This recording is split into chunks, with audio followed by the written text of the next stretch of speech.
Hi, I'm Jim Campanini, the editor of The Sun, and I'll be moderating this forum for the Billerica Selectman candidates. The election is April 5th, and we hope that you will go out and support one of these gentlemen, but do your civic duty and get out there and vote. It says a lot about your town. This evening's participants will start on from your left is Bob Accomando, Dan Burns, David Gagliardi, Romeo Capabianco, and John Piscatelli.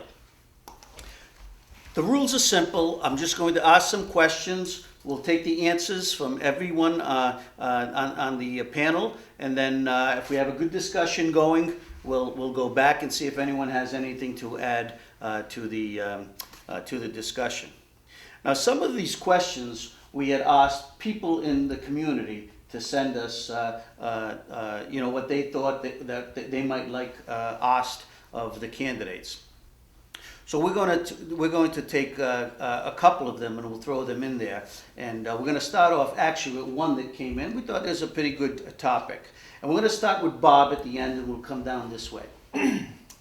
Bob, what do you think Billerica should do about the prison expansion beyond what has already been done? And I imagine the person is alluding to the mitigation agreement that already has been negotiated between the town. But is there anything more that the town should be looking at with that relationship with the prison? Well, I think the mitigation covers a lot of area that will help the people of Billerica. I understand it's already under construction. They hope to have it up and running by spring. I don't really know where else we could go since the mitigation has been done and agreed upon. I think we have to keep our eyes on the water usage, the sewerage usage, to make sure they stay within their license and they don't go over. If they go over, we'd have to work with that. But I feel confident that the mitigation will help, and I think that they will follow through on their end. Quick yes or no. Was that a good process to get to that mitigation? Yes. Okay. Dan?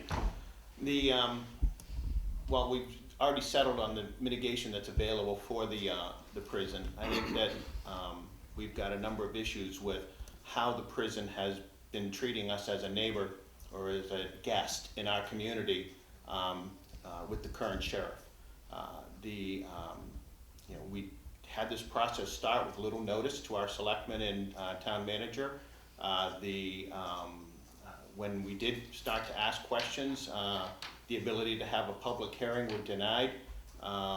So I think that it has left a sour taste in many people's throats with how the jail has been acting as a guest in our community. And we have a problem right now where they're parking in the Vietnam Veterans Park, taking up every parking space available, which is town-owned property without permission, and we need to address that with them. Again, we need to find a way to have a better relationship with the prison.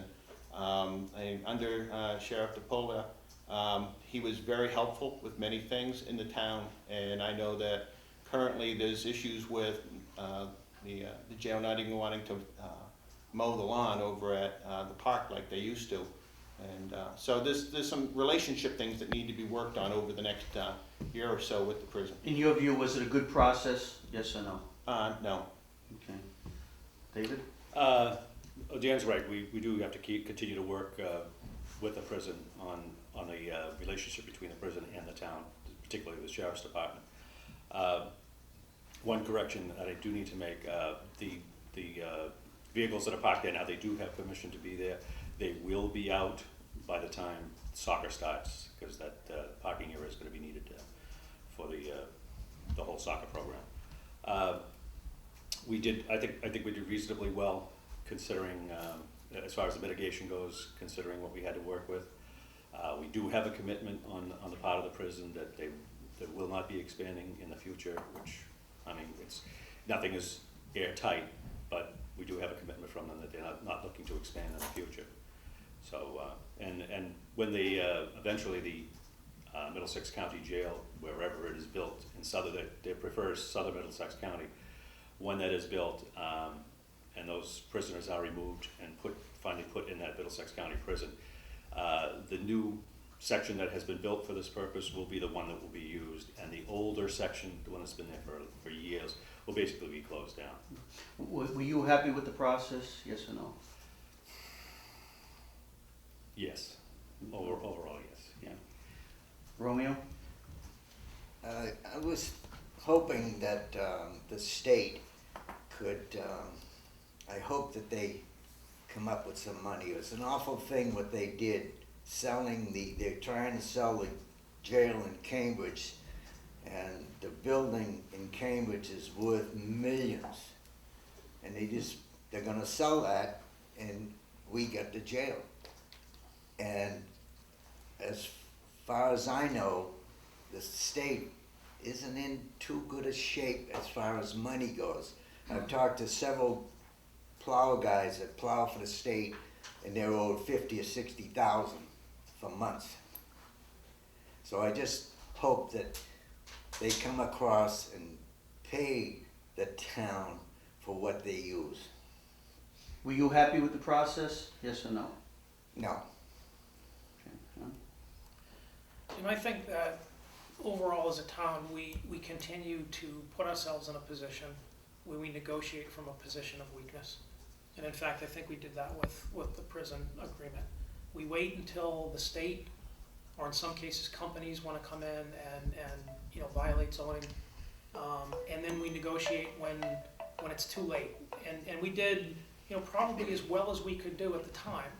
What I'd like to see us do more of in the future, and to answer your question, is to now not stop. Now that we have an agreement, don't stop.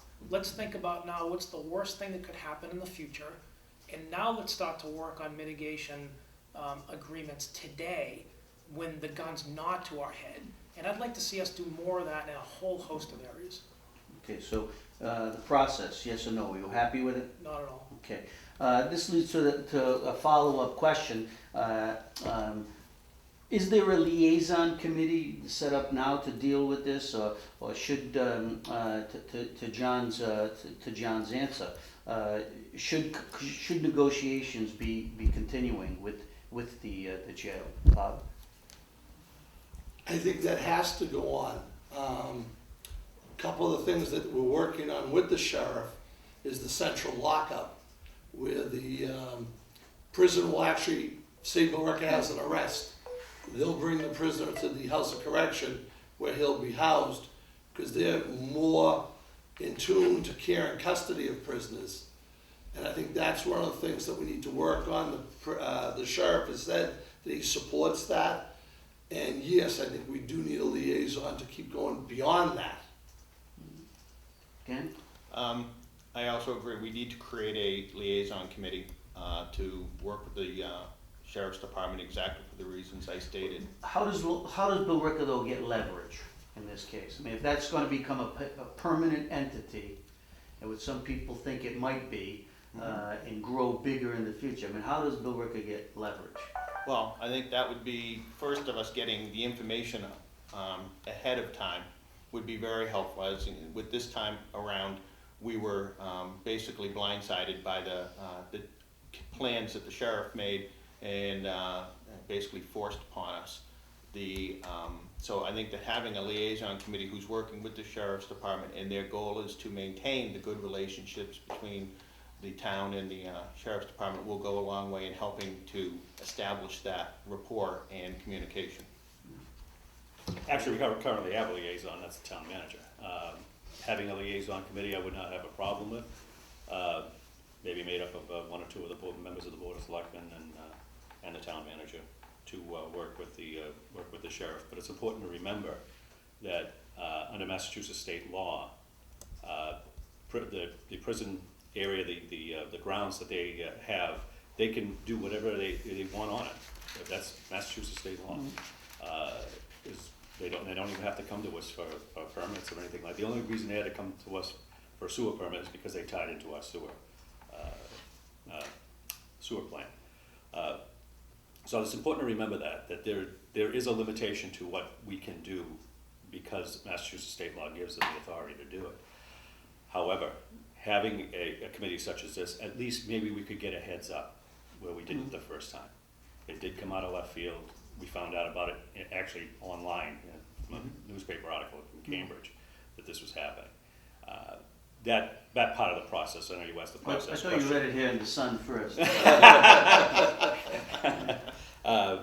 Your part of your process question, that's why I was a little hesitant about the process, because I wasn't sure exactly which part of the process you were referring to. That particular part of the process was terrible. We really shouldn't have found out about it that way. We should have been in the loop on that. Even the town manager wasn't aware of it. And so, I mean, having a committee like this that's constantly in contact with the sheriff's department is not gonna hurt. Okay. Romeo? Yeah, I think we need the committee to make sure that they pay for the water and the sewer. And if they don't pay, the taxpayer's gonna have to pick up the tab. That's it. Okay, Sean? Yeah, just to reiterate what I said at the beginning, I think that, organizations that are process-oriented and that instill a learning culture, figure out a way to get ahead of these things and again, negotiate in a time that it's advantageous for us to negotiate. And certainly a liaison group would help us do that. To answer your second question, Jim, and I'll speak very freely, we gotta become pains in the neck to deal with. And I know what Dave's saying in terms of what our limitations are. We gotta push the limitations. We gotta make it so that they don't wanna deal with us when they're trying to push us around. And if we just, let them do whatever they want, even things that are within their purview, without any resistance, then they're gonna continue to treat us unfairly. And I think that we need to arch our backs up against the wall and say, you need to treat us fairly, and we're going to make you treat us Okay, fairly. I want to move on, but quickly, okay, quickly. Limit the answer to about 15 seconds. Did the Billerica State House delegation do enough in this process to either help out the situation or improve the situation in any manner? John, we'll start with you and go down. I don't think anybody involved did enough. Okay, Roman? Nobody. David? Yes, they did. They did. Okay. I know because I was part of it. Okay, Dan? I think that they got involved once we became aware of it, but they were not really upfront when the plans were being made. That was when we should have been warned. Tom? Yes, I was part of that group too, and we had many sessions with them, and they were supporting us all the way. Okay. Now, and then this question is going to be for you. One of the big issues that came out about this actually was the sewer agreement, and the Billerica is about 67% sewered. Is that 80% sewered? Okay. Now, sewage means a lot: economic development, home values, okay, quality of life, health of a community. It's been a long time. How does Billerica get the job done? How does it get sewers completed? Debt exclusion, like Tewksbury did a couple of years ago, capital project at a snail's pace. What's the best way to get the town sewered and make it attractive for more economic development and probably real estate appreciation? Well, the opportunity for the best way passed us probably about 20 years ago, when the town could have bonded all of this and would have done it at a much smaller cost. At this point, with the other debt exclusions that we already have planned for the high school and the one from the Parker, going after that avenue at this point is probably not a possibility. With the prison's expansion, I think that, again, it's one of the things that highlighted was how we're treated by the state. We're currently under an order to not be able to hook up sewer lines right now, and we are in the process of a contract that is under a deviation or an exception to allow us to move the programs forward, but beyond that we can't expand, and yet they would just walked in and stole capacity from us. When you really go down and look at it, we're going to have to get a very defined plan put together for the entire town, the rest of the town, the 20%, and determine how are we going to fund it through the budget, as we've been doing, and then make sure that we're committing to that schedule, and make sure that we're staying online and staying on time and getting this program moved forward. We have probably another 20 years before we would be done doing it that way. But if you can give the residents a definitive date, that would go a long way in terms of, I moved into town and I was told I was gonna have sewage in 2 years from the town. 20 years later, I got it. So if the town doesn't know what it's doing, that's a real problem. Okay, okay, Dave, do you agree? I mean, how do you do that as town leaders? I mean, Well, again, the plan already exists, and I'll get into that in just a second, but I think you need to know the history of how it came to be the way it is. In 1964, in 1972, 1984, and again in 1996, there were ballot questions put on the ballot to completely sewer the town. And in each and every case, the people of the town turned it down. Now, back in 1964, it would have cost us $2 million to sewer the entire town. To finish the last 20%, it's gonna cost us somewhere around $220 million. it's never So I gonna be mean, it's, easier. so it's something that the townspeople have never, even back as far as 1964, never wanted to take on. They kind of kick the can down the road and let somebody else worry about it later on.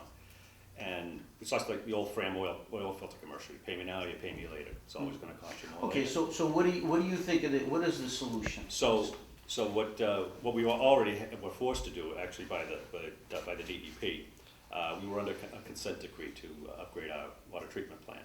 And they put a moratorium on future putting sewer pipes in the ground until we addressed that. The town manager sat down with DEP and worked out a comprehensive wastewater management plan, whereby we upgrade the plant, but continue to put sewer in the ground. It's at a slower rate than we probably could have otherwise if we weren't under a consent decree. But right now, we're forced to adhere to that plan. And how is that being paid for? Through the budget? Through the budget, yes. Okay. Yeah. Okay. Romeo?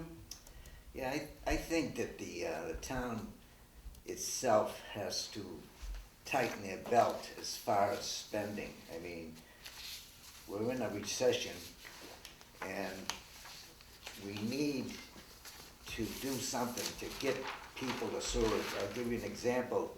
There's people that don't have sewage, and they want to give their house to their son or their daughter. It's going to cost them $30,000 or $40,000 to put this Chapter 50A, whatever it is, to give their. So I think the town's got to tighten their belts, and if I'm elected, I'm going to work hard with these other gentlemen to tighten the belts. John, what do you see the solution in this issue? Yeah, I'd start by rephrasing the question with all due respect. I think that we need to take a look at what all of our significant capital needs are, not just sewage. So I mean, I can tell you that between sewage at $250 million, high school at $150 million, $275 million in unfunded retirement liability, and probably another $75 million for middle school coming, which has just been put in on the capital budget. That's $750 million in capital needs that the town has. We need to figure out a comprehensive plan for everything, and we can't continue to look at things one at a time and wonder why, part of the bubble burst. You gotta step back and look at the whole thing. Bob? I was in the last group that tried to do an override to complete the sewer, group called the Sewer Dogs. We worked very, very hard, and we lost by a couple of percent. And the reason we lost, there were more people that had sewer than didn't have sewer. That's the bottom line. That's why the last debt exclusion, and we never got it done. I like the way we're doing it now with the budget. We're not increasing that, as Dan said, we're not blowing that debt exclusion up. We've got 2 schools we're gonna be paying for. It's coming slowly. I bought my house in 1978. They told me 2 years I'd have sewer. I got sewer in 2008. Just different math, how they add up 2 years, maybe they meant decades, but I finally got it. So that was, And I live on a main road in Billerica. so that was 1 pipe per year. That's it. So I think that's the only way to do it, is to keep doing it. We've already got Town meeting already approved money for the next contract. We've got most of the large areas done. The areas that are gonna be left to do for being on the sewer committee are gonna be the hard to get to areas. You've got one house a mile down the road. That's a lot of sewer pipe to put in to capture one house. So that's what's gonna slow it down, not so much the money is a factor, but some of these tough areas, we're trying not to put any more pumping stations in, we're trying to gravity feed everything, because in the long run, it's cheaper, it's a better way to go. But I think right now, the only way we can do it is keep going out of the budget, as long as we can continue to build schools. Okay, very good. You know, I mean, I think you people agree with me. I consider Billerica a very desirable community to live in. Of course, there are the challenges. And as John just raised the point of almost $750 million in capital projects and infrastructure improvements that might have to be made. I mean, at some point they're going to have to be made. It comes down to economic development. I mean, you're either going to tax the residents out of town, okay, or you've got to come up with some plans for economic development. And this is something that all communities face. So Dave, starting with you, what are some of the things that ideally Billerica could do, okay, to improve its economic development situation, okay? In 1 minute, and we may have a long discussion. Well, it's important to remember one thing, that we've had over 20 businesses move in the last 3 years. Either locate or relocate or expand their businesses in town, which was an excellent thing. Do you have a two-tier tax rate, or is it Yes, one class? two-tier. Two-tier, okay. And right now, we're at that 175% maximum we can tax businesses. The next thing coming down the road actually is the third phase of the Middlesex Turnpike Improvement Project. Burlington and Bedford have pretty much finished up theirs. That should be starting in 2016, I believe we're on the tip for that. And once that happens, that whole section of Middlesex Turnpike, which has quite a few empty buildings, can now be marketed, because now you can get to them. And that's the biggest part, is that the roadway improvements, for businesses being able to get to, people being able to get to the businesses that you have in town is a primary importance. And I think that the reason we have gotten a lot of people relocating to town is because of the improvement on Route 3. Because now you don't have those 2 lanes anymore, and they can get to Billerica, so they're coming up from Cambridge, they're coming up from the inner cities. Who owns economic development in Billerica government right now? Does anybody own it? Does anybody wear the hat for economic? Oh yeah, we have an economic development director. She's part-time, she does an excellent job, she's done an excellent job, but she's been at it 4 years now. Should that person be full-time? We actually offered her full-time, but she doesn't want to take it right now, so. Okay. But she's been excellent. I hate to get rid of her, even at part-time, she's doing great for us. And the other one who wore that hat was our chief assessor. Before she came on, he did a large part of it, and he did an excellent job too. So between the two of them, they do very well for us. Okay. Romeo, what should we do about economic development improving it in Billerica? Well, we could have somebody, like I said this before, there's some pretty smart real estate people, and if they had the authority or whatever to go out and solicit these companies. And I know our assessor's been working pretty hard doing that, and he's done a nice job. The other thing, you talked about what could we do to get the town to make money. And what's happening with a lot of towns, and there's a thing in the paper, a competitor of yours, it was a different paper, they are going to this curbside compost. And it was in the paper just recently, Manchester by the Sea is doing it, they got all the containers. They're not wasting anything. The household garbage is brought to a place that's composted, and the town sells it for money. And I think if I get on the board, I'm going to work with these other gentlemen and try to get something going to get the town to make money. And I've been working on this for about 18 years, trying to get them to do the composting, because there's one town next to us, they're making $700,000 a year on the sale of compost. The guys, landscapers, they bring all their leaves there, they bring their grass there, and they pay the town to take it. So the town's got that money, and like I say, a lot of towns are starting to do this. Recycling and stuff like that. You have a recycling program, this is good. Okay, John? Dave mentioned the 20 businesses that come to the town over the past several years, and that was a fact that was presented by the town manager recent Board of Selectmen's meeting. At that same meeting, he also presented that those 20 companies moved into vacant buildings, meaning somebody else moved out. So at best, we're breaking even. So I would make 3 process improvement recommendations. Number 1, I think knowledge is very powerful in this area. I would be interviewing the companies that choose not to come here. Cary being the latest one to choose Burlington over Billerica and find out why. And I'd be interviewing the companies that are staying in Billerica and finding out what's keeping them there.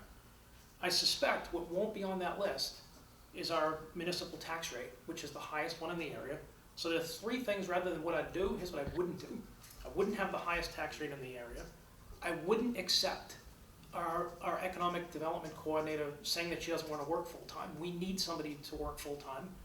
And I would declare parts of Boston Road, from Pro Fitness to the Harley dealership, an economic redevelopment area, and I would incentivize retail and dining establishments to come into that part of Billerica that badly needs to be rebuilt.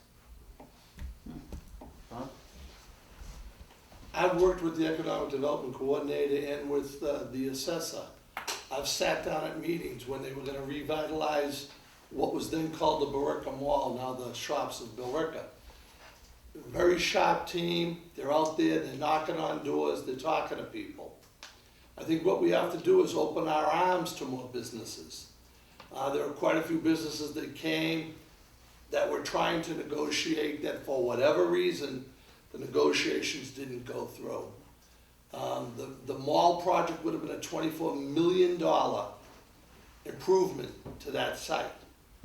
Okay, now what people don't think about during this economic development time is that when they're building these projects, the construction workers have to eat, they have to get gas, maybe they'll get a cigar at the cigar store, maybe they'll pick up some groceries on the way home. So that creates a secondary source of income to the businesses that are there.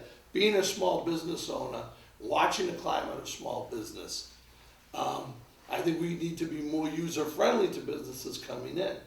I myself have spoken to several different companies on the retail end, as John had just mentioned, restaurants and stuff, about the benefits of coming to Billerica and opening up in Billerica. But I think part of the problem on the Boston Road area is the old zoning that was done. I mean, where else do you have a couple of houses, a store, a gas station, apartment building, and you know, it reminds me of Somerville where I grew up, and there was just something different every foot of the way. We need to straighten that out, maybe make some areas. Somerville is actually leading the way. I mean, they knocked down a lot of areas and created zones for business. And they're cleaning the area up, and we could follow suit as to how they're doing it. But this needs to be a twofold economic development increase. We need to fill up those empty spaces. I believe the Route 3 card is gonna do that, or help to do that. And we need to do the retail places. We need to get some more small to medium-sized businesses in there to fill up the rest of Boston Road. It seems that Billerica's got a status quo model to do that. I mean, some other communities, you know, I mean, they have planning development departments, they have recruiters that are doing that. I mean, is it time maybe in the 21st century to take a shot? Well, it is, and we picked up Burlington's planning director. He had left Burlington and came to work for us. And this is the man that was responsible for a lot of development around the Burlington Mall. We all know how successful that is. He's got a great mind that way. He has a lot of contacts. He's only been in the job for over in 2 years now, less than 2 years. And I know he's working on it. He's a great guy to talk to. I know he has some plans. And that's what we need to do. We need to fill up this space. And it can be done. It can be done. I mean, the mall is going through its own little boom now. They're doing it themselves. They put a new face on it. We've got 2 more new stores coming in. The Planet Fitness that opened there is one of the biggest ones around. Okay, no more free ads, Bob. Dan, you want to get in on this, then if anybody else has anything to add. But Dan, the question goes to you, and you got a Okay. minute. Yeah. Well, I mean, John pointed out a few good points about the businesses that have come into town are filling up vacant things, and it is a problem on why do the companies leave to begin with. But what we need to look at is where our growth has been where we have invested in the infrastructure. Concord Road has been completely redone. It's an much easier intersection to get through, and all of the businesses are lined up along our Concord Road and Manning Road, which is just up the Middlesex Turnpike a bit, area. Those are the key locations that we've seen the most growth in. There's been some other areas, but that's where that's really been centered. So we have to look at the other industrial areas that we have in town and find out why are they not growing. And if you take a look at the Plank Street area, you take a look at the Esquire Road area, the roads are in horrendous shape.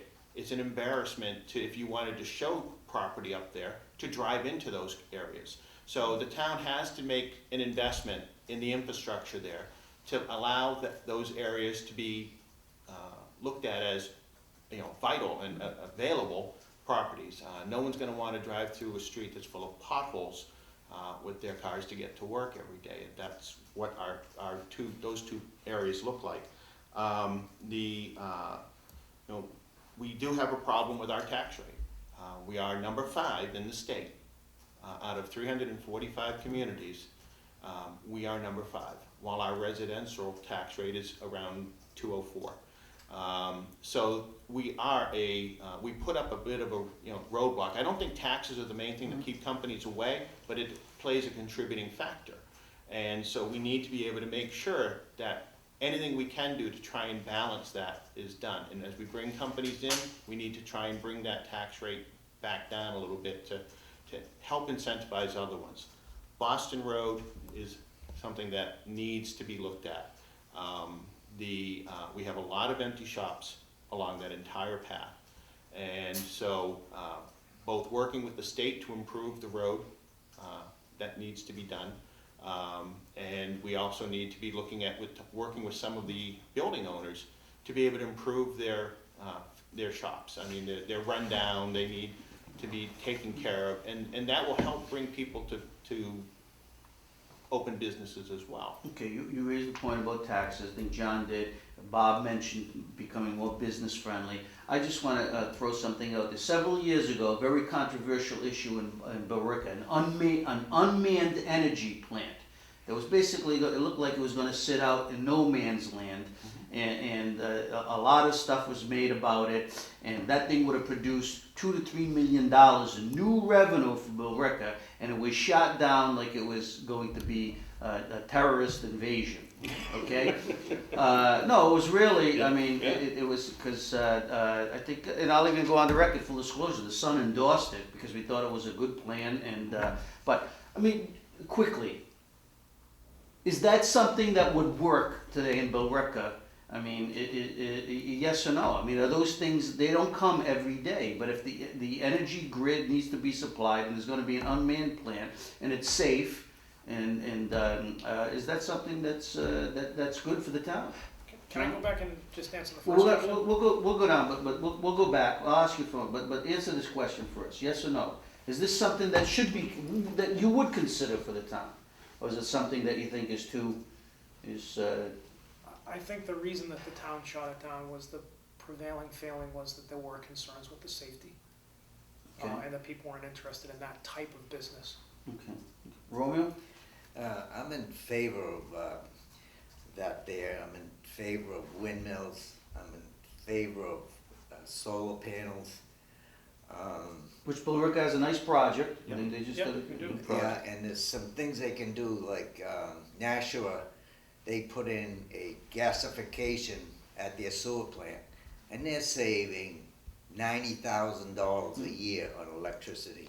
And you know, this is what we need. And the other thing, you know, this recession we've been through, they tell me, I've heard it's the worst since 1938. So we gotta belt our buckles and get down to work. Dave, would you support an? I actually, I did support it when the first time around, and I was very sad to see that it went. It actually left because the economy got to the point where the demand for the electricity wasn't there anymore, so they just didn't bother doing it. But that would have been a huge boon for the economy. Those type of things don't come along every day. And it's funny because I went to the MMA annual meeting in Boston this past January, and I actually got to meet a gentleman from Blackstone. And Blackstone loved that plant so much, they put in a second one. Wow. They brought in a second one. They said he said it is just the best. Dan, would you be in favor of something like that if it Well, came it'd be back? something that I would be interested in looking at, but I mean, with the plant the last time, there was a lot of concerns, as John said, with safety. There was a lot of discussion regarding particulates that would get into the air, the water that was needed by that plant when it was running in terms of the cooling, pulling it from the river and putting it back in, and the issues that may have run to that. So, you know, there was, that caused a lot of concern. Maybe the information wasn't getting out properly to the residents. I think we've done a better job at looking at the green energy, the solar panel farm that has come in. You know, if there are opportunities to find locations to put in a wind turbine or whatever, those are good things. You know, they can provide energy without really impacting our environment to any significant. Won't someone just come on and say the windmill is killing the birds of Bill Ricker? Yeah, well, there's always the pro and con on everything. But the issue is that yes, our need for energy is only going to continue to grow in our society, and so we have to find ways to do that. And like I said, it is good to see the solar panels going up on people's houses, and that we were able to make actually use of a piece of land that we couldn't do anything with. We made a good conversion to get a business in there that will benefit the town. Okay, Bob, quickly. I was at the MMA convention too. I spoke to that gentleman from Blackstone. We were close to bringing the Blackstone people to Bill Ricker to explain to us how beneficial that plant was out there before they put their second one in. We had experts come from all over, and there was talk about the particulates, and the expert said, no, it's not going to be a problem. But people got their own engineers, and they said there were, as always done. Where that plant was going to go is the perfect spot for it. Let's see, we had a junkyard that's polluting the river. We have a rendering plant, one of the only rendering plants left. And this plant was going to actually be the shining star of the area. And our sewer treatment plant is across the street. It's not we were displacing houses to do this. We weren't putting it in the middle of a residential area. Yes, if they came back again, I would support it Did you again. write the editorial for the Sun? John, you wanted that, we're gonna Yeah, quickly on economic development. I'd You want- add, two quick things. Yeah. One is, I think that there's disappointment in the town that we continue to attract what people term as dirty business, whether it's the power plant, whether it's multiple, single stream recycling plants, and that we need to have an economic development program that attracts the right types of businesses and puts them in the right place. Now, I'll tell you two things about economic development. We talk about attracting corporate partnerships and retail and dining partnerships as if they're the same thing. They're not, okay? One of the jobs that I had at Gillette earlier in my career was I was responsible for global siting, meaning I made the decisions globally for Gillette, where our buildings were, which ones opened, which ones closed, which ones moved, and why. The corporate process of determining where your buildings go is completely based upon taxes, infrastructure, where your people can live and get an education, where you can derive your labor from, and what you pay for utilities. That's it. When you look at retail and dining, it's a completely different animal. It's all based on income demographics. What I'm disappointed in is when the assessor came and presented to the finance committee last year, and we asked him why can't we even get a base restaurant? Why can't we get a Bertucci's? Why can't we get a Panera Bread? The answer was because they don't think Billerica has a high enough income to sustain those restaurants. Now, they're not expensive restaurants. Well, come to find out, the data that we were supplying was dated. It was years and years and years old because the census hadn't been updated. And we didn't have the wherewithal to work around the census and update our income data to attract a Bertucci's or a Panera Bread. They thought that we couldn't afford to eat in those restaurants. Gee, I thought every year that the town has to put out a census to its population and No. stuff, and why wasn't it updated? I don't know. It does. Dave, I'm any not- comment? I'm not sure where he got that That's information, what he told us. but I do want to say one thing that both Dan and John mentioned, that they would like to see the taxes lowered on businesses to attract them. The only problem with that is, if you lower the taxes on the business, you raise the taxes on the residents. That's how it works. There's no getting around that. Well, this leads to another question, okay, on taxes, okay? I looked it up today, the 2012 average tax bill from Billerica, and I get this from the state, it's since been, I imagine it's been updated, because you just set your budget, is $4,366. That's the average tax bill for residential.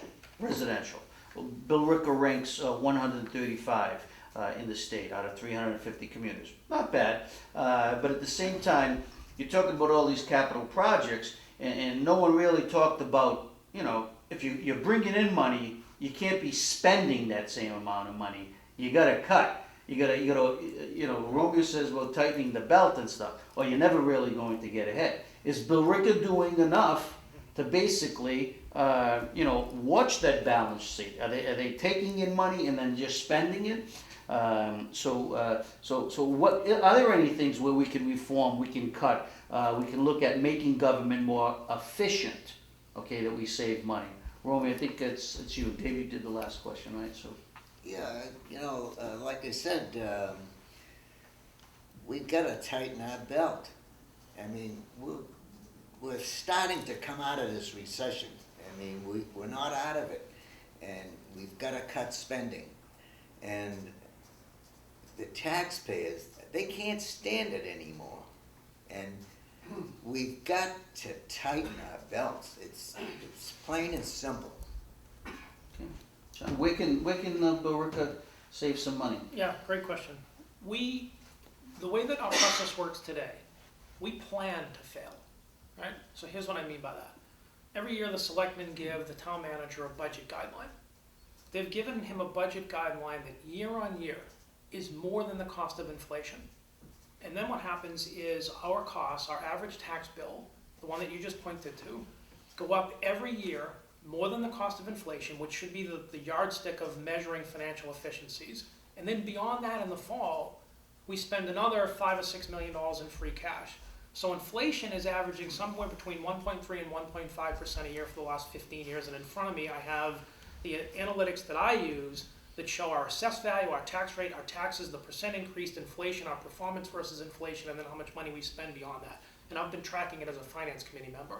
We need to start to put budget guidelines that, to Romy's point, limit our spending to what we can afford. And we haven't done that, and we haven't made the inflation rate once in the last 6 years. What would be one of your Once. primary guidelines if you were a selectman for the budget? I'd flip the budget paradigm. What we do today is we budget what we need, and then we give out raises beyond that. We need to basically say, or the opposite, we need to basically say, here's the money that we have left, and then spend it appropriately, rather than spending the money and then looking and say, oh, we didn't make the rate of inflation.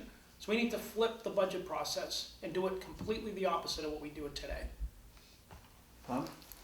Well, I think what we have to do is what would the catch-22 that we're in, is we're doing this money, we're trying to do our infrastructure improvements, we're trying to make the town a better place. I mean, Billerica has its own water treatment plant, has its own wastewater plant. We're not under the constraints of MWRA. What we need to do is maybe, to quote Romy, is to tighten the belt a little bit where we can. Where we can. But the people of Billerica are used to a certain quality of life. They're used to certain things. The public safety. the improvements that are coming. Yeah, everything's coming slow. There isn't a community around that doesn't have potholes or damage from this miserable winter that we've had. We'll catch up. They're working on it already. They're already out there starting to patch the holes. They're working on it. But what we need to do maybe is plan our spending a little bit better. Economic development comes right into this by bringing more businesses in to increase our commercial industrial tax base. By doing that, we can have the money to do what we have to do without raising the residential tax rate. Because as David said, that's what's coming. I mean, when you start dropping off that 175, the money's gonna be made up somewhere. If there aren't cuts that you can do without hurting the services that we already have, nobody wants to take the services that are here, drop them down to here and save money and say, well, they're adequate. People in Billerica aren't dealing with that. They want what they've had, and they're not gonna take a lot of deductions away from that. So I just think that if we watch our spending more, but we keep our service level the same. So people in Billerica are happy to pay the taxes they're paying. Well, I think that if you ask them what they're getting for what they're paying, yes, no one's happy about taxes.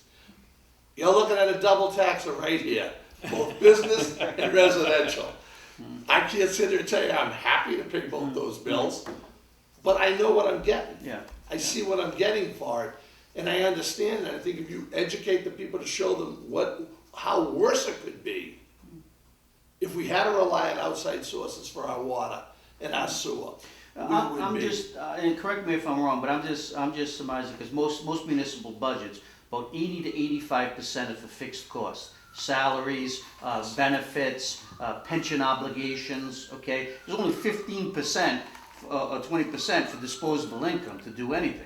I mean, but I think that's the struggle. You gotta increase it to 25% or 30%. There's only one way to go. If you don't raise taxes, you gotta cut. So I don't know, and sometimes towns are reluctant. So Dan, what do you think? Well, Are there more efficiencies that can be made? I believe there are. First, in terms of the tax rate that both Dave and Bob have mentioned, yes, if today we just simply cut the 175 back, we would have to put more on the residents, and that's not what I was saying. If we can bring more businesses into the town and grow the economic base, the ability to then lower that commercial tax rate exists without penalizing the residents. And that is really what this town needs to be looking at, is how do we bring those businesses in to then balance and make us a more friendly community for more businesses to come in. Within the town itself, we need to take a very hard look at where the monies are going. We need to go in and probably do some type of an audit of where did the monies actually go at the end. Town meeting voted in the monies to be spent a certain way. How have they been spent, and show that has actually occurred. I'll pick on the school for a moment, because while we are in a period where we're talking about all the needs of the school and all the repairs that they are needed, we went out and bought a school bus this year to cart around the sports teams so that they wouldn't have to rent a bus. So we spent some dollars there to buy a bus that could have gone into repairing part of the schools, whether it was a boiler or whatever. So to me, that was an extravagance that was done by the school when their buildings are falling apart. And so that's what we need to cure. We need to go in and tighten how the monies are being allocated and where they're being spent, and make sure that every dollar we spend is being spent on the most critical needs of our school. I mean, it's appalling that we have school buildings that are falling apart. And I hear that, I've heard the quote that the school department's job is to educate our children, which is true. But if we don't have a building to educate them in, how do we do it? Okay, you've been adamant about calling for an audit for the schools. Yep. Correct me if I'm wrong. Shouldn't an audit be done for the whole town, or do you think The whole that's town, it's not just the schools I'm looking at, it's the whole, both Isn't that sides. done annually though, It right is. now? Well, Powers and Sullivan does it. Right, Okay. it's done, but it's not something that, Yeah. is given out in a public view in terms of exactly where things went down. But David, and you're gonna answer this question next, but I mean, in all truth, I mean, Powers and Sullivan does the audit from Lowell, for Lowell too, and they really don't do a forensics audit. They That's just correct. check on the basic stuff. They really don't get back into the, as we found out in Lowell last year, when someone was stealing money from the parking department, no one knew until someone tipped us off Right. about it. So they really don't go deep That's into correct. it, and And that's what we need to be doing, and I mean, there's opportunities also within the town, just to say, where can we consolidate, right? Between the schools and the town. You know, we have two IT departments that are separate, but yet they overlap.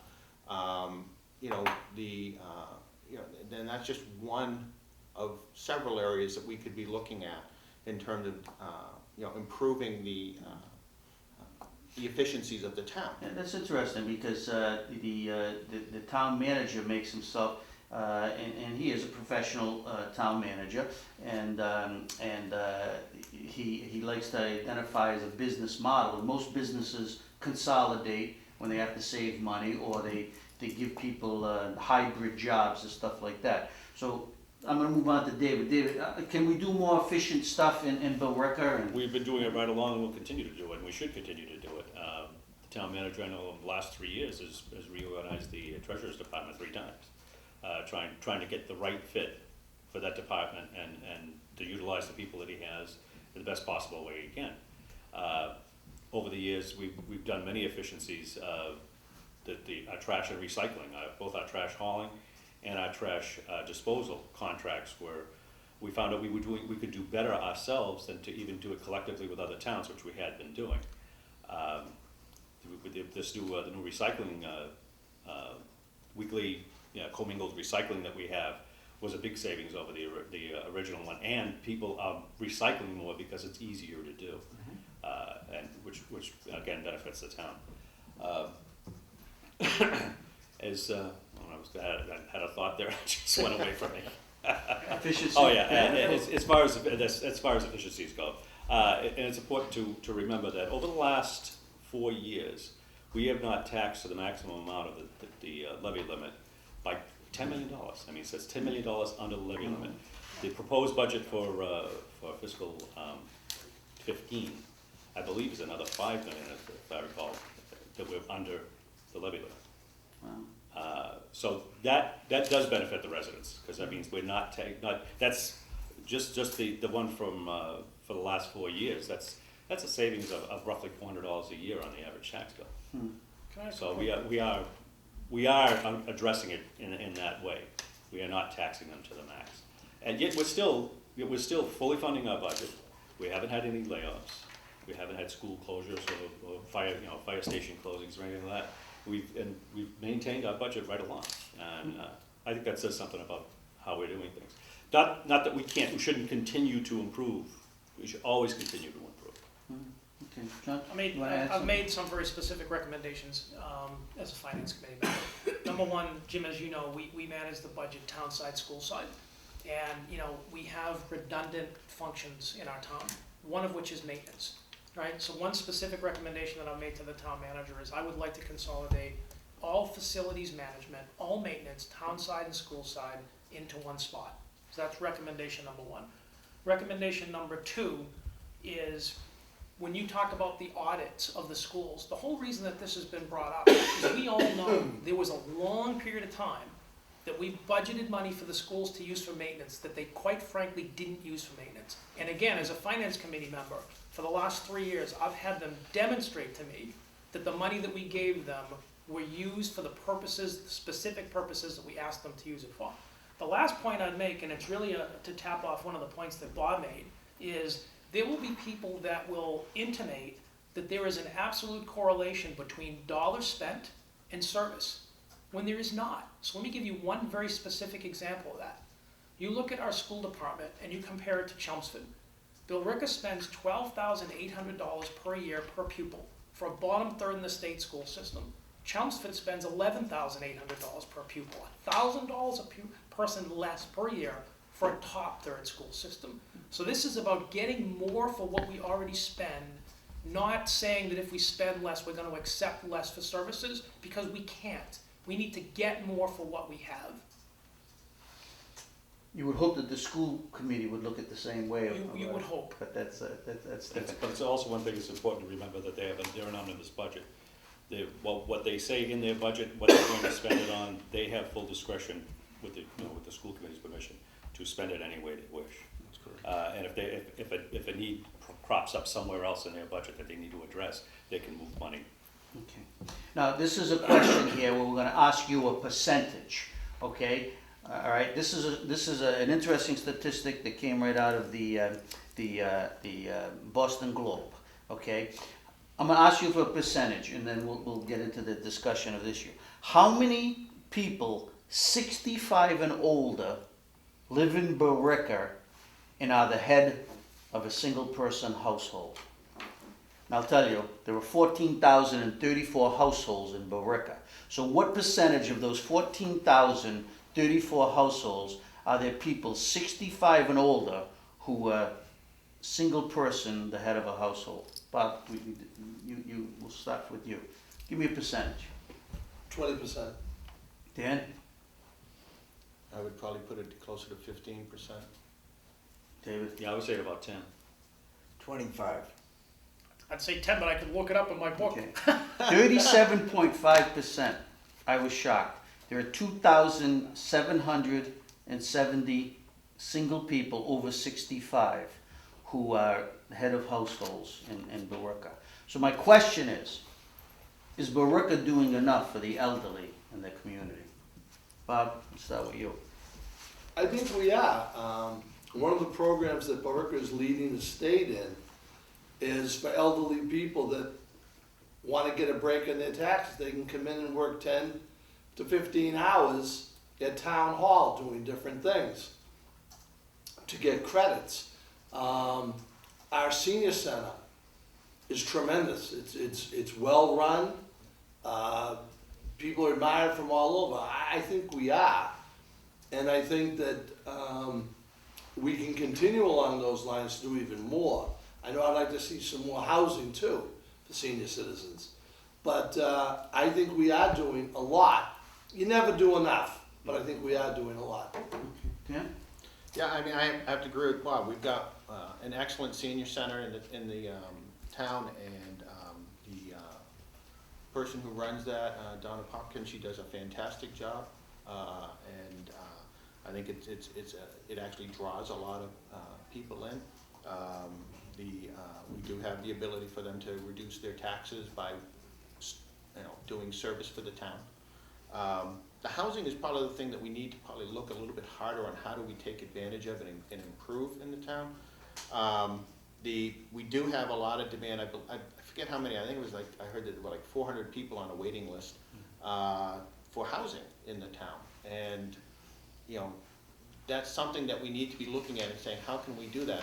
And there's been a lot of good discussion, and we've missed some opportunities in terms of the schools. As we closed down Parker, originally the plan was not to build on the Parker site. We were going to build down on the Cabot land. And the opportunity would have been to convert Parker to an elderly housing right next door to the existing elderly housing. For whatever reasons, we missed that and let it go by. That also got mentioned recently, that maybe we should be looking at that with the high school. That as we build the new high school, wherever that would be, would there be a possibility of keeping some or all of the existing building and rehabbing it into a living environment that, again, is supported directly with the existing elderly housing buildings that are already on River Street and the close access to our senior center. So those are things that we really need to be, as a community, looking at and saying, how do we provide these additional capabilities to our seniors, building new homes from scratch is a lot harder than rehabbing. I want to get the others. Dave? Yeah, Dan's right. It's around 400. There's a waiting list of 400 people for the elderly housing. And our housing authority, unfortunately, we were a victim of the times, and a lot of the money that the housing authority used to use to buy properties and rehab them and to make them into these things, the money's dried up. And until that money comes around in forms of grants and things like that, it's going to be very difficult. But yes, that was one of the ideas that I had originally proposed. If we built the high school in an area other than where the high school is now, those buildings are usable, and they're right there on River Street where the other elderly housing is, be perfect, absolutely perfect to do. You know, so, Romeo, is Billerica doing enough for its senior No. population? Definitely not. The Parker School, I was devastated when that was torn down. I was in there.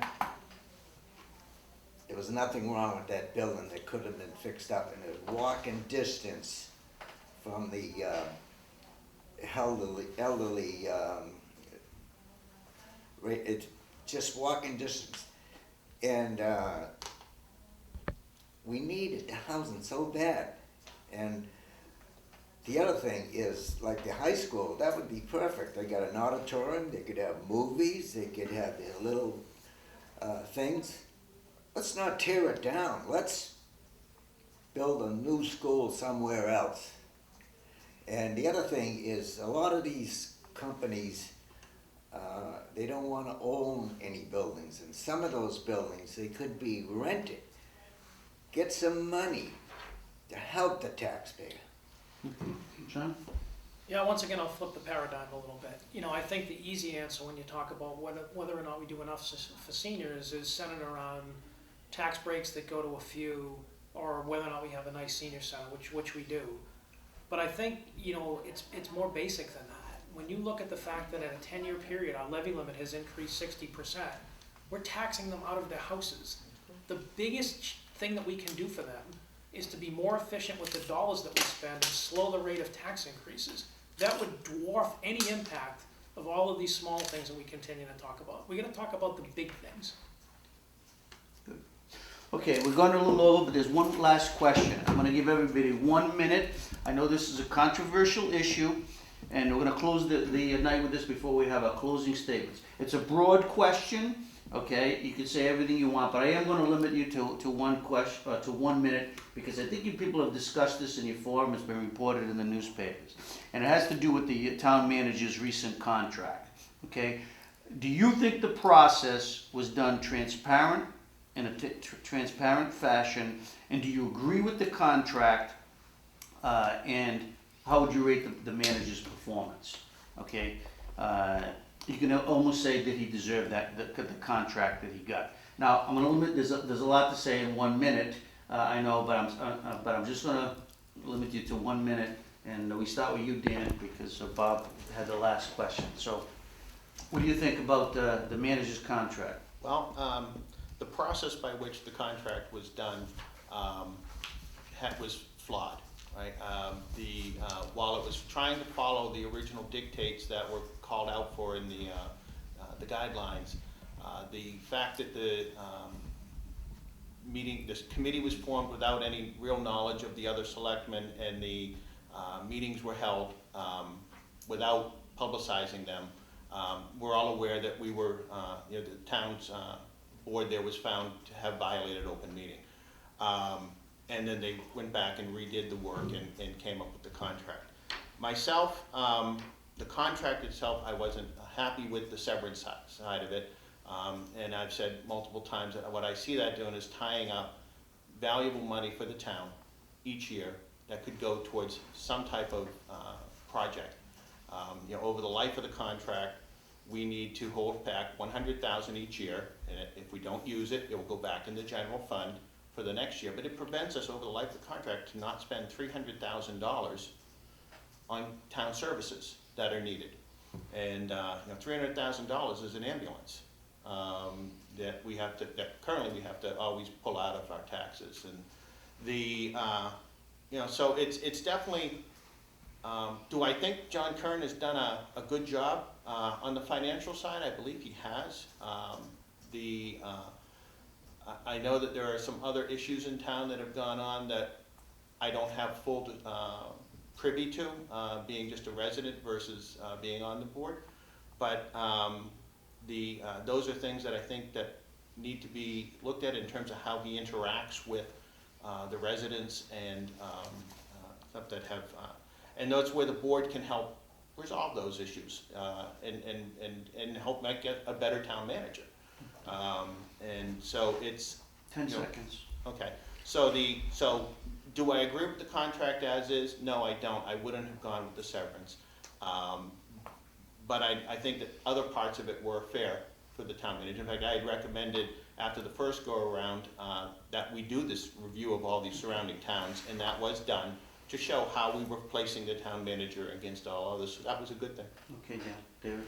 Well, having been the one that did the process, I was following the same process that has been used for years. And I just find it very amusing that suddenly this process is terrible. It's the same process that's been used right along, ever since, as long as it's been around since in written form since 2008. It was used in loose form even prior to that. So as far as the process was You done have the with the minutes. If you want to explain the process and what was going on, you can do that. I mean, you've defended it enough, but if you want to. I have. The board's policies and procedures call for the chairman to choose one other member of the committee, one other member of the board, enter into negotiations immediately following the town manager's review. I did that. Yes. The open meeting, I'd like to address the open meeting law complaint for just a second, if I may. Again, this was the same process that had been followed for years. Were we found to be in violation? Yeah, we were. But I took the extra step of making sure that open meeting law decision got into the hands of every board, committee, and commission in the town. And I've heard since that many committee members and commission members have come up to the town manager's office saying, "You mean I've got to announce my meetings?" Yeah, you do. So it's something that, it was a gray area in the law that got redefined. That's a good thing. There's nothing wrong with that. So now we're all on the same page. We all know that we have to post meetings, and we'll go forward doing that. But one thing, you say, I just followed what was done by in the past and stuff. I mean, when do you change? Well, up to that point, we didn't know we were doing anything wrong. Oh, no, I'm not saying we're doing anything Yeah. wrong, but you could change the process, right? Yeah. I mean, that's all. Yeah, oh, absolutely. The board by vote, the majority vote of the board can change any of the policies that it has. But again, I was just following the existing policy that had been followed for years. So. Okay, answer the question about John Curran. He's an exemplary town manager. I've had the opportunity to work with 5 different town managers over the years. Richard Montori being one of them. He was another one who was exemplary. John Curran, he's brilliant. He's an excellent financial manager. I can't say enough good things about him. I put that down on paper with his review, as did Bob. Thank you very much. Romeo. I think that the process that they did was excellent. It was, they've been doing it right along. They could have changed the policy, the board, according to Dave. They could have changed the policy, but it was being done anyway. I like the manager. I've been around town a long time, and I've seen him all over the place. Funerals. Hopefully not too many of those.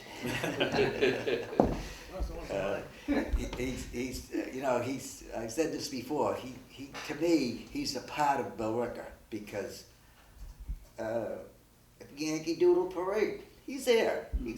It's none of the other managers did this. So you're happy with the contract? You're happy with the contract? Well, I think 1 year less, but I mean, what's 1 year? I'll give you an example. Paul Talbot, he was a town manager way back. He come from Gloucester. He would never come to Billerica for anything. He would just come in to work, and Yeah, that means a lot. yeah. John? Well, as somebody that has led one of the biggest purchasing organizations in the world and teaches a negotiation strategy class, I can tell you that in my opinion, the process was completely backwards. What should happen is the chair should call all 5 members of the board together.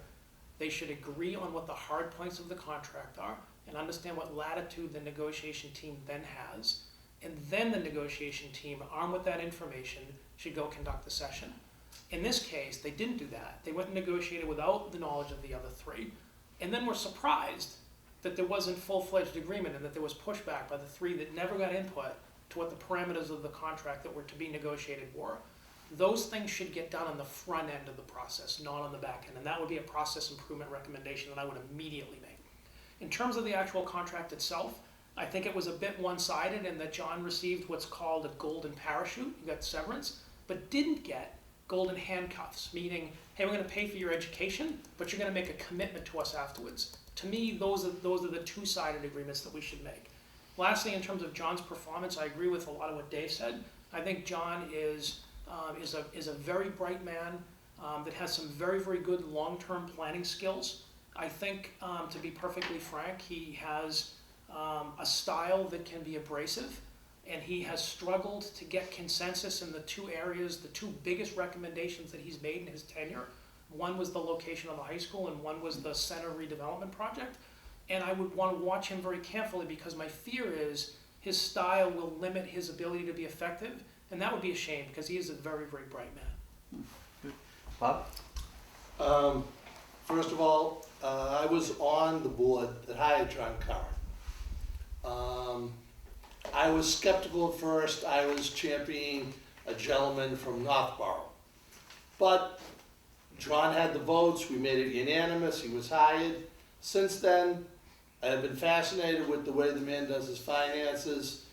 I definitely support him 100%. And in full disclosure, I gave him the highest rating on his review because I think he's that good. Okay, I've never had a problem getting information from him. Is his, to follow John, could he be abrasive? I run a business, I can be abrasive too. It happens. But the process, about The contract, process you is the happy? same process that we've used since I've been on the Board of Selectmen. I did not know, maybe through my ignorance, that the open meeting law changed. I didn't know that. We've always done it that way. In fact, we had one selectman who went so far as to negotiate a contract all by himself. He didn't appoint anybody else. He just did it all by himself. He said, no, it's fine. I'm in human resources. I can do it. And he did it. So if there's going to be a change, okay, I'm all for change. If you want to do change, we'll bring it to the board. We'll vote it. We'll change it. But the process that was used was the same process that's always used. And I thought it Could was be fine. improved. Oh, I mean, anything can be improved. I agree with you, yes. But I support John Curran. I think he's doing a great job. And I hope that he stays and lives out this contract. And he's not forced out like some of our other town meeting managers that we've had. Town managers that we had, that the heat got to them and they left because they just couldn't take the abrasiveness that was coming. I think that John is strong enough to do that. I hope he does. And I hope that I'm on the board to see him through his 3 years. Thank you.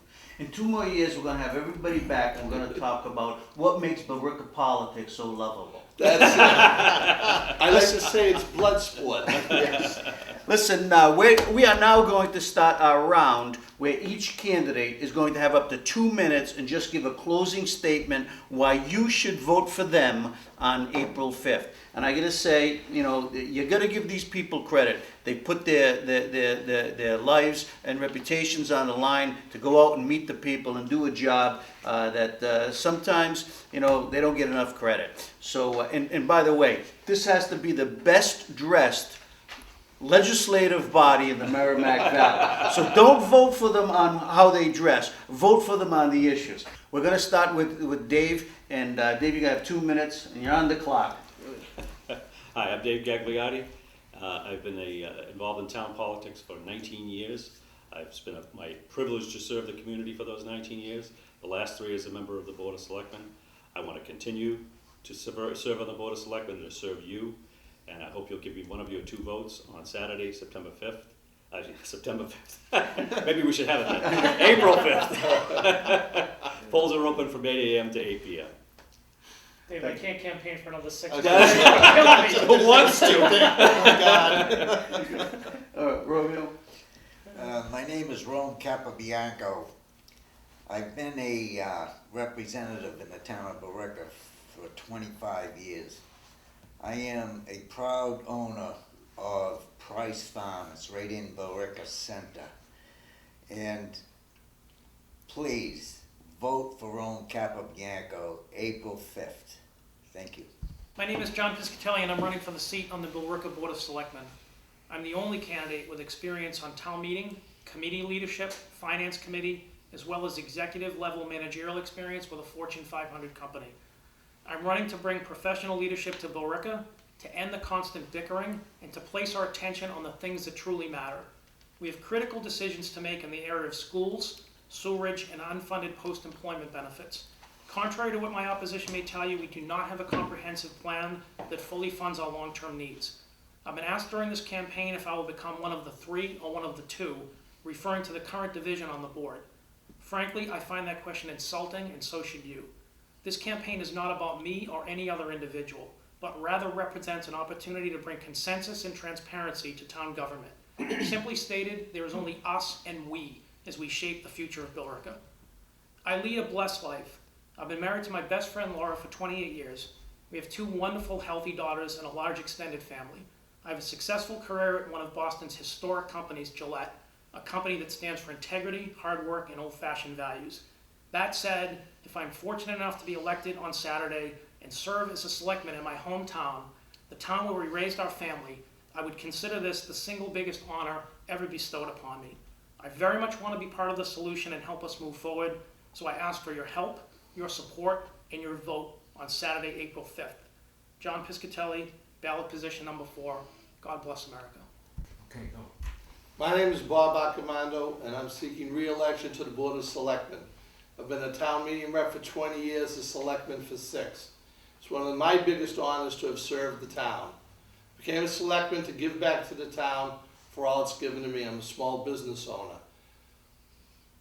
I feel that we're on the right path. We're moving forward. As the economy gets better, Billerica will get better. I was on the Parker School Building Committee for 6 years from the day I became a selectman.